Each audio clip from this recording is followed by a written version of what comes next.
मैं एक आर्टिस्ट था, फेमस आर्टिस्ट था, बॉलीवुड में था मैं। मनीष सिसोदिया पत्रकार थे। हम तो बहुत बड़ी अच्छे तरीके से अपना घर चला रहे थे। हमें क्या लेना देना था राजनीति से, ये इल्जामों से, ये फालतू की आलोचना से। लेकिन देश के लिए हमारा फर्ज बनता है कि कोई तो विरोध करे ना इनका। ये तो मिलकर खेल रहे थे। बीजेपी जो है वो मिलकर खेल रही थी। दो पार्टियों का राज चल रहा था। 5 साल वो, 5 साल वो, 5 साल मैं, 5 साल तू, ऐसे चल रहा था। अब तीसरे को नहीं आना देना चाहते थे।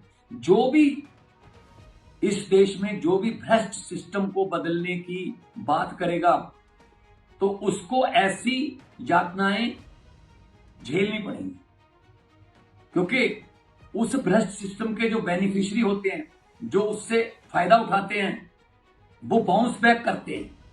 कैसे कैसे सिस्टम बदल दोगे जी? अंदर कर दो इनको, चलो जीत गए जीत गए। अब तो एसआईआर कितना बवाल देश में हो रहा है उस पर कि अपनी ही जनता बना रहे हैं। बीजेपी वाले अपनी जनता ही बना रहे हैं कि हमें आम पब्लिक की जरूरत नहीं है वोट के लिए। जो पहले थोड़े बहुत हाथ जोड़ते थे इलेक्शन के समय, वो भी जरूरत नहीं रही। हरियाणा में वोट डलवाकर 5 दिन के बाद महाराष्ट्र में वोट रखे, उनको रेलगाड़ियों में भरकर महाराष्ट्र ले जाओ। महाराष्ट्र के बाद बिहार के वोट रखो, वहां बिहार में ले जाओ, बिहार से असम ले जाओ। अपनी ही जनता लेके घूम रहे हैं देश में। ये लोकतंत्र के लिए बहुत ही खतरनाक है।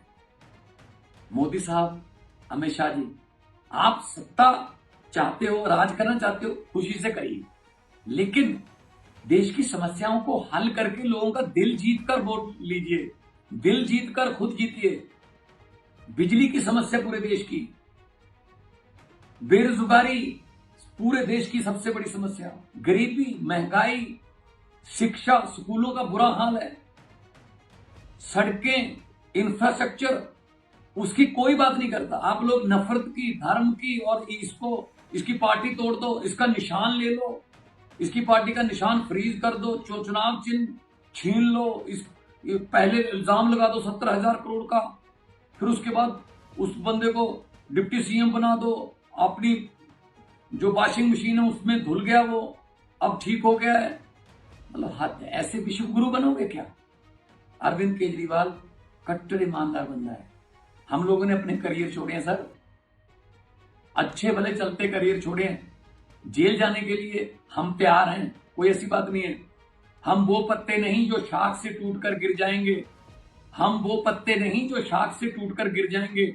आंधियों को कह दो अपनी औकात में रहें। हम लोग देश के लिए लड़ रहे हैं सर। हम लोगों को देश चाहिए नंबर 1। ये घोटाला नंबर 1, ये इधर की तिकड़मबाजी, वो ये नहीं चाहिए हम। शहीद आजम भगत सिंह को कभी भी चिंता नहीं थी इस बात की कि आजादी आएगी या नहीं, आजादी मिलेगी या नहीं, लेकिन उनको इस बात की बहुत चिंता थी कि आजादी के बाद देश कौन से हाथों में जाएगा, और उनकी चिंता बिल्कुल सही साबित हुई है।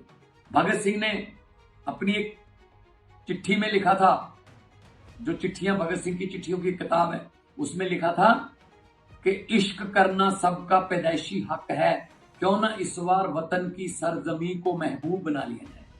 वतन की सरजमी को महबूब मानने वाले उन लोगों की आत्माएं तड़प रही होंगी जब वो देख रहे होंगे कि ये आजादी है, ये आजादी मिली है हमें।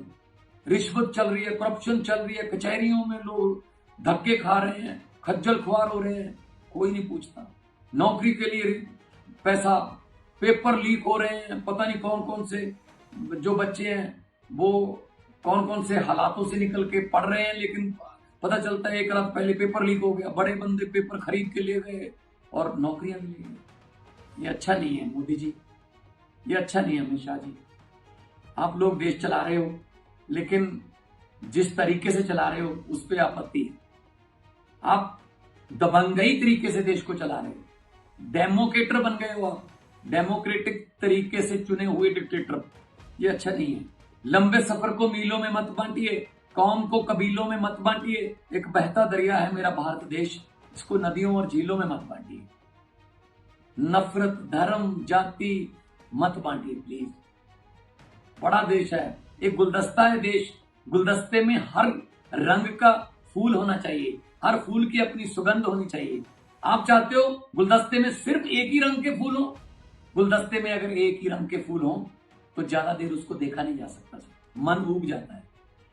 डेमोक्रेटिक राइट है, आप भी लड़िए, हम भी लड़ेंगे, आप अपना काम बताइए, हम अपना काम बताइए। दिल्ली में 30,000 करोड़ का बजट था जब अरविंद केजरीवाल जी ने सरकार संभाली। तो जब तक 2025 में आप आए तब तक 66,000 करोड़ का बजट हो चुका था। बिजली भी दिल्ली में फ्री मिलती थी, स्कूल बहुत अच्छे हो गए, लोग प्राइवेट स्कूलों से बच्चों को निकालकर सरकारी में दाखिल करवाने लगे, सरकारी में भर्ती करवाने लगे। यकीन हो गया था सरकारी स्कूलों की एजुकेशन पर कि क्वालिटी एजुकेशन है। अस्पताल, आम आदमी क्लिनिक, मोहल्ला क्लिनिक खुले और आपने आते ही सारे बंद कर दिए। कि ये कौन आ गया भाई, अरविंद केजरीवाल, जो लोगों को उनके हक बता रहा है, जो लोगों को उनके अधिकारों के बारे में बता रहा है, अवगत करा रहा है, उनको जानू करवा रहा है, इसको अंदर करो। और आज सीबीआई का पूरा कच्चा चिट्ठा सामने आ गया और जज साहब ने कहा कि उन अफसरों पर भी कार्रवाई करो जिन्होंने ऐसा केस बनाया, जो बिल्कुल टिक भी नहीं पाया। सो मोदी साहब, आज अरविंद केजरीवाल के जो आंसू निकले हैं वो देश के लिए निकले हैं, वो खुद के लिए नहीं निकले, वो इस देश की बद से बदतर होती जा रही हालत पर निकले हैं। हम इमोशनल बंदे हैं, हम पत्थर दिल नहीं है, लेकिन जब आप ऐसे करते हो किसी के साथ जो सच्चा बंदा हो और उसके साथ आप ऐसे जब जबरदस्ती जुल्म करते हो तो फिर दुख होता है।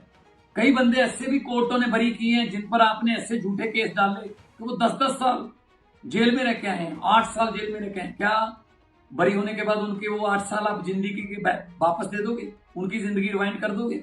ये तरीका अच्छा नहीं है कि इलेक्शन के आसपास जाके बड़े नेताओं को अंदर कर दो, वो बेल के चक्कर में 4-5 महीने निकल जाएंगे, इतने में इलेक्शन निकल जाएगी, हम जीत जाएंगे, डबल इंजन, ट्रिपल इंजन, पता नहीं कौन सा इंजन। एक ही इंजन चाहिए देश को, वो है देशभक्ति का इंजन। भगत सिंह हमारे इंजन के पुर्जे हैं। तो मैं आज अरविंद केजरीवाल साहब को बहुत बहुत बधाई देता हूं। इनकलाब